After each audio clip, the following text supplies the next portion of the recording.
चलिए जानते हैं आज के देश और दुनिया की सिलेक्टेड काम की और महत्वपूर्ण 25 बड़ी खबरों को सिर्फ 5 मिनट में। पर अभी तक आपने इस वीडियो को लाइक नहीं किया तो लाइक कर लें और चैनल पर नए तो चैनल को सब्सक्राइब। सपा के राष्ट्रीय अध्यक्ष अखिलेश यादव ने कहा है कि कुंदरकी में लोकतंत्र का चिरहरण किया गया है। यहाँ जिसने वोट नहीं डाला उसका भी वोट पड़ गया। कुंदरकी में 90% लोगों के हाथ पर स्याही नहीं लगी। चुनाव आयोग अपने दस्तावेज की जांच करे। जब ये जांच होगी तो सच सामने आएगा। प्रशासन ने भेदभाव किया। सवाल ये है कि सपा का वोटर बूथ पर नहीं गया है तो उसका वोट किसने डाला है। जी हां, अखिलेश यादव ने आगे कहा कि 2 तरह की पर्ची का इस्तेमाल किया गया है। सोशल मीडिया के जरिए चुनाव आयोग तक जानकारी पहुंच रही थी। बूथ एजेंटों को हटाया गया। पुलिस ने सपा के किसी एजेंट को बूथ पर नहीं रहने दिया। बड़े पैमाने पर सपा समर्थकों को रोका गया। ईवीएम की फोरेंसिक जांच संभव हो तो ये जांच हो कि एक ही व्यक्ति एक मशीन से कितनी बार बटन दबा रहा। लोग शहर के बाहर थे, उनका भी वोट डाला गया। सपा चीफ ने कहा कि ये नए जमाने की इलेक्ट्रॉनिक बूथ कैप्चरिंग है।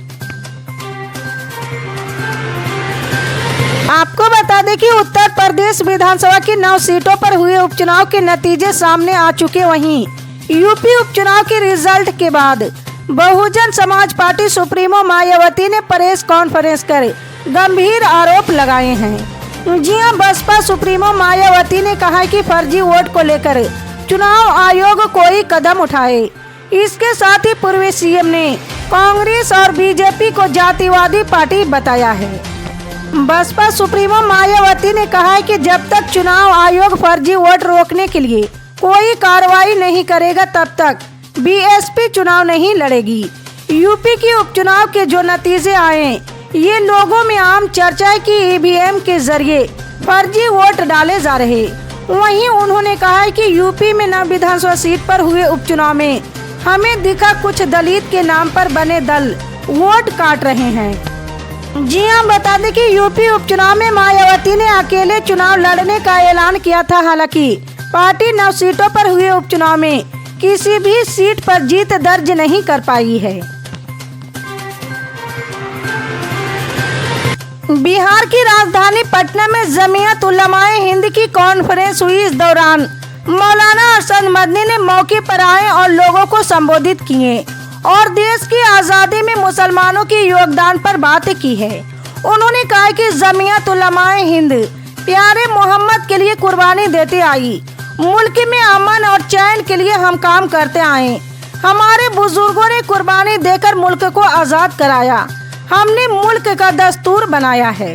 मौलाना अरशद मदनी ने आगे कहा कि कोई ये समझता है कि मुल्क का दस्तूर केवल हिंदुओं ने बनाया है तो वो दुनिया के बारे में कुछ नहीं जानता। हमारा किरदार मुल्क के साथ 145 साल पुराना है। कोई माई का लाल नहीं है जो इसे खारिज कर सके। मौलाना मदनी ने भारत की आज़ादी का जिक्र करते हुए कहा कि हमने आज़ादी के लिए तब से लड़ाई लड़ी है जब कांग्रेस का जन्म भी नहीं हुआ था। कांग्रेस का मकसद मुल्क की आज़ादी नहीं था। कांग्रेस का निर्माण इसलिए हुआ जिससे ब्रितानी हुकूमत और मुल्क के लोगों के बीच तालमेल बनाया जा सके।